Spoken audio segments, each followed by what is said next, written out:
Now in its 16th year, Campus Safety's Director of the Year program recognizes K-12 higher ed and hospital police chiefs, security directors, emergency managers, or heads of security and public safety who demonstrate outstanding leadership skills, ingenuity, and selflessness.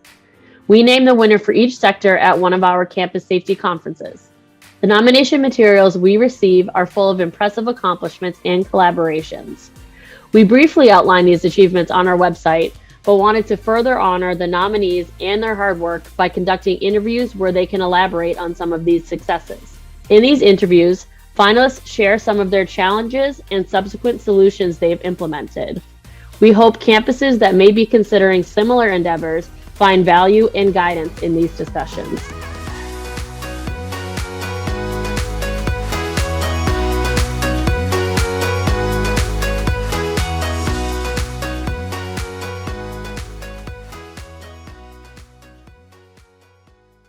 One of this year's finalists is Thomas Leone, Chief of Police for the University of Maryland, Baltimore Police Department.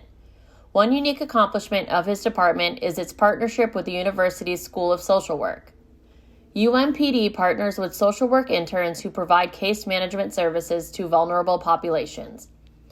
Leone shared with me impressive outcomes since the partnership was created, as well as how the department works with formerly incarcerated citizens who are credible messengers in the West Baltimore community and want to give back. Thanks for listening. After looking over your nomination, one thing that stood out is that your department has partnered with the University of Maryland School of Social Work. And I see this a lot with campus safety, more with K-12 schools where, the in-house police department will partner with social workers or guidance counselors. But your partnership is the first of its kind for a university. Can you talk to me about the partnership and about kind of an overview of how it works and how it got started? Yeah, no, we started in 2021. So we had this vision. We have a School of Social Work here on campus at the University of Maryland, Baltimore. Social workers are here, students are here. They want to work in our community. And we just felt like it was a good opportunity to bridge the relationship really between the police, social workers, and the community.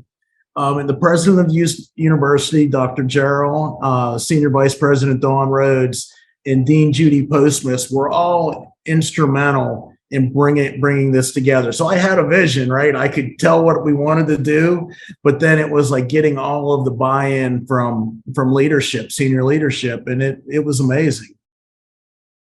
And then, for us, it was, we're in a community that I feel like has been over-policed and underserved for years. And now we want to not only work with the community, we want to work in the community with the community. So we want to bring it all together. We just don't, I kind of misstated that. We don't want to just work in the community. We want to work with the community. And that was the whole vision here. And it really, the partnership is the big point of this, the collaboration with the social workers, the social work interns, and the police officers. There was an opportunity for everybody to grow and learn from each other. So can you kind of just talk about how it works? Like a call comes in, a report is made, and how do you decide, the police department's going to handle this, or we're going to handle this through this partnership? So our Coast unit, the community outreach and support team, is who our social work interns partner with. So throughout the day, the social work interns are partnered with our community outreach team. And we have a homeless intervention officer. We have officers that are trained in a variety of techniques to work with our vulnerable community. And so the calls come in. We dispatch the community outreach and support team with the social worker. And sometimes when you get on the scene, you get a feel for which way it's going to go. Many of our police officers on our campus have relationships already with our vulnerable population. So sometimes when we get dispatched, the officers already have a relationship with members of our community, and they do a soft handoff to the social worker. Then they can kind of back out and let the social worker engage. And our program was really good from the beginning when we had just had the community outreach and support team. Our pitfall was the follow-up and the wraparound services. So now we're putting the two together. We still provide the great service that we did with the community outreach and support team, but we also have the case management and the follow-up with the social work interns. I was going to say lack of follow-up, but 99% of the time isn't due to the fact that you guys just don't want to. It's just that you don't have the resources, and it unfortunately sometimes you just have to pick and choose where those resources go. So this partnership, I'm sure, is very helpful in that. Yeah, it is. And that's the big piece of this, because your calls for service keep coming in every day. Some of our members of our community move around, and with the interns, they can monitor it. They can get in contact with people, and that whole follow up piece was really, really crucial into what we're doing. Yeah, and my next question, I feel like sometimes when you put these processes in place, it's hard to know what you're preventing. You know what I mean? Like, so, but my question was going to be, are there any impressive statistics that you can share regarding how the partnership's impacts that the partnership has had? So we do. I have some stats. So this was from April of last year to present. So we have 862 engagements, and that's the social work interns engaging with members of our community, with the police there as well.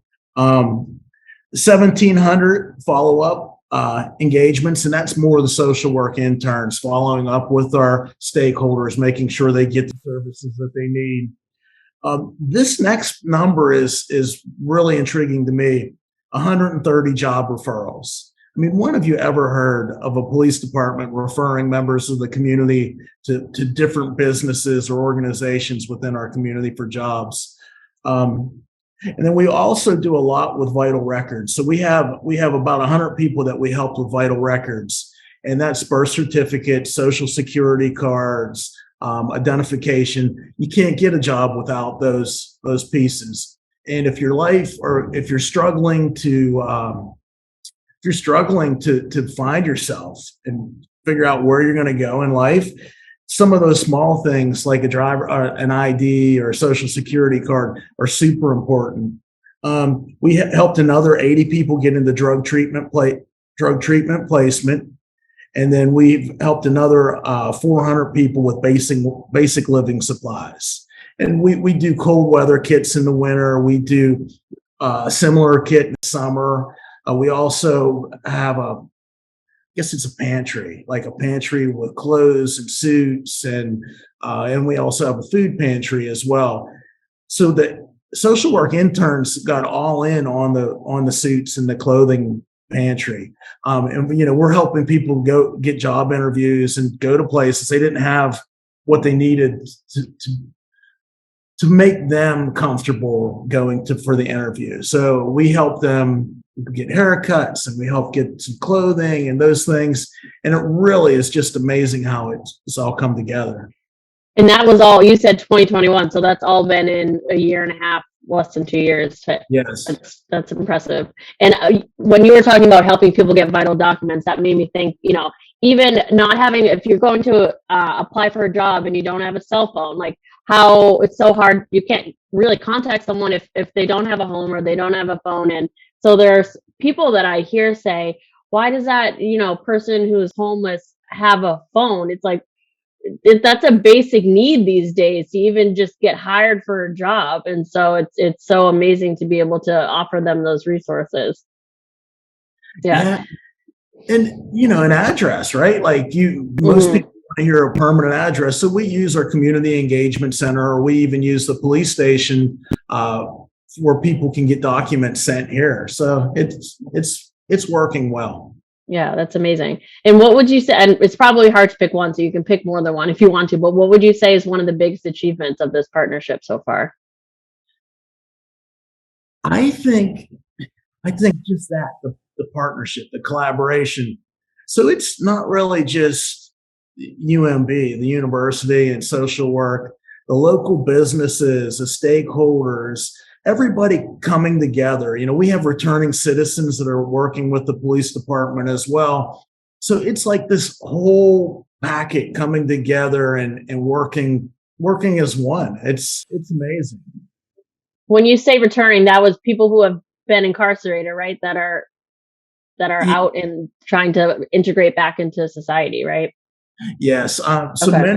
many of the returning citizens that work with us have been incarcerated for decades. Hmm. Uh, they want to give back to the community, and they want to work with the police. And you want to talk about an interesting meeting. So, when we come together for the very first time, the returning citizens in the police department, like they don't have a whole lot of trust in us. We're kind of skeptical of the relationship as well, but they haven't disappointed. Like they are showing up every day and working hard. So, yeah, it's really, really been a wonderful partnership. I love that. I mean, in most cases, people deserve second chances. If you've done your time and you just want to be a contributing member of the society, I can't even imagine the challenges that they have to overcome when you come out of being in jail, and just the way that people look at you, even if let's say it was a petty crime and you served your time, you deserve to live a relatively normal life, like anyone We've else. all made mistakes, right? Along our journeys. I mean, sure, there are some things that I would do differently now, but if every misstep that we've ever taken was held against us, like it would, what a tough world that would be, right? Hmm. We also just need to accept that not everyone comes from the same privileges or same backgrounds, and just because you or I haven't been incarcerated, it's just like maybe we're lucky to have access to all of these certain resources that you really need to learn how to exist in our world.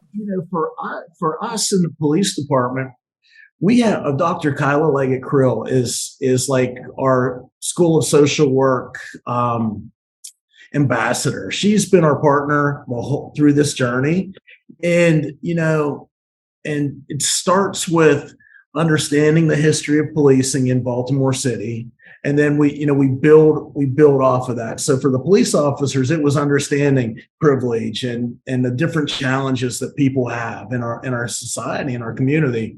So Dr. K helped us navigate some of those things. It gave us a great foundation, and then once we started working with the social work interns in the School of Social Work, it's just been a wonderful journey.